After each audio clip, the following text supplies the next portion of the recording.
Mheshimiwa Rais, mimi ndio Sifuna.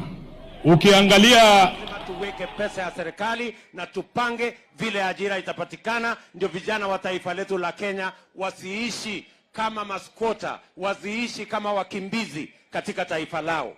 Sasa nikisikia mkilalamika, nyinyi ni washenzi sana.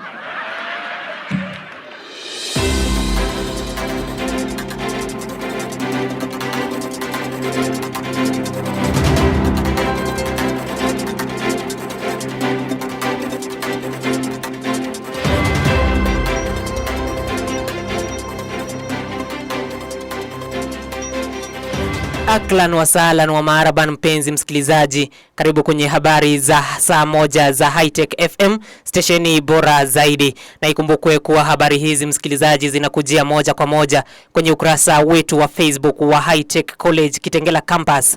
Mimi ni Joshua Kingo.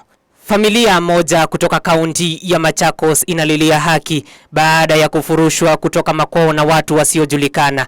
Kutokana na taarifa ni kuwa watu wasiojulikana na waliojihami kwa silaha walizuru kwa familia ya Michael Kitua na kudai kuwa wametumwa na serikali. Hata hivyo, familia hiyo inasema kuwa imepoteza mali ya gharama ikiwemo mifugo wao. Tukisonga mbele ni kuwa malumbano yanaendelea kutikisa chama cha Jubilee kinachoongozwa na Uhuru Kenyatta, na mwandishi wetu wa habari Thomas Malinda anatuandalia zaidi.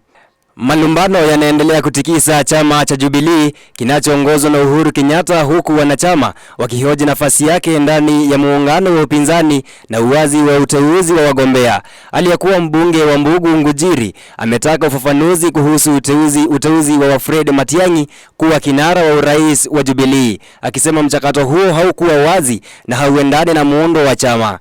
Ameonya kuwa maamuzi ya upande mmoja na ukosefu wa uwazi unaweza kudhoofisha urithi wa Jubilee, kuwakatisha tamaa wanachama na kudhoofisha chama kabla ya uchaguzi mkuu wa mwaka ujao wa 2027. Nikiripotia redio ya Hightech kutoka kaunti ya Nairobi, langu jina ni Thomas Malinda. Na tukisonga mbele ni kuwa viongozi wa upinzani waitaka bunge kutupilia mbali mswada wa hazina ya kitaifa wa miundo msingi. Na mwandishi wetu wa habari Eunice Mutua anatuarifu zaidi.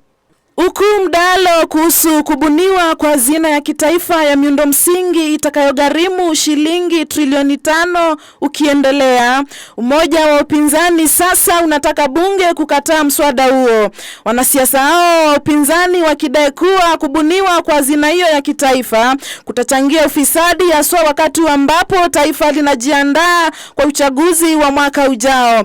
Viongozi hao wakiongozwa na kinara wa DCP Rigathi Gachagua na mwenzake wa Wiper Kalonzo Musyoka kwenye mahojiano na wanahabari pia wametilia shaka ujenzi wa uwanja mpya wa ndege, wakidai serikali inalenga kumrejeshea mwekezaji wa kampuni ya Adani. Nikiripotia redio ya Hightech kutoka kaunti ya Nairobi, jina langu ni Eunice Mutua.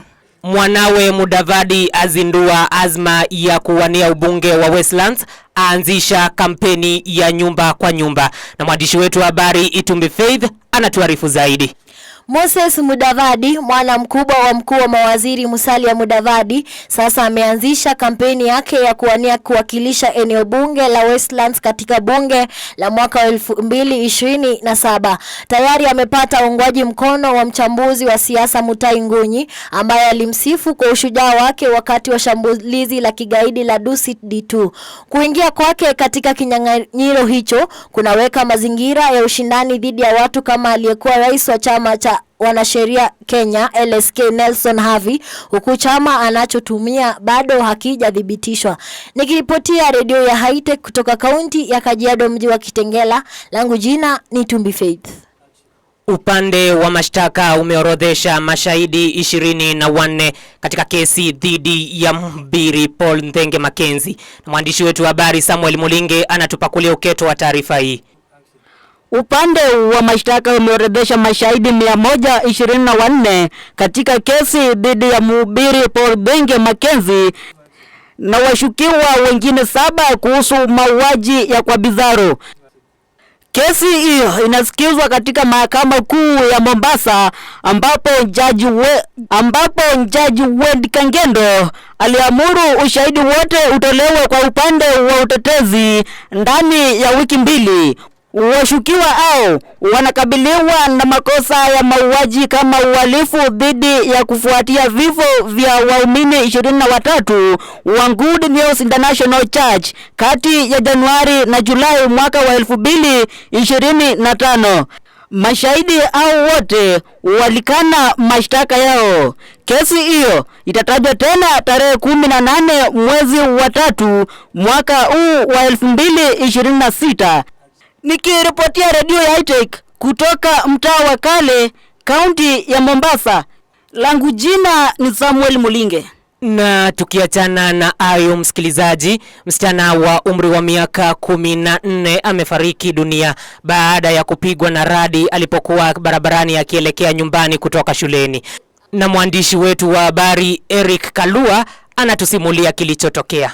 Msichana mmoja mwenye umri wa miaka 14 amefariki dunia baada ya kupigwa na radi alipokuwa barabarani akielekea nyumbani kutoka shuleni na wenzake katika eneo la Malomani kufuatia mvua kubwa inayoendelea kunyesha katika kaunti ya Kwale. Nikiripotia Radio ya Hightech kutoka msikiti Msa maeneo ya Diani, langu jina ni Eric Kalua. Mwisho wa habari za Hightech FM, stesheni inayovuma kwa kasi. Twasema asante msikilizaji kwa kutushika mkono kufikia hapo. Unaweza fanya marejeleo ya taarifa zetu kwenye vitandawazi vyetu au tovuti ya www.hightechfm.co.ke. Mimi ni Joshua Kingo na kutakia usikilizaji bora.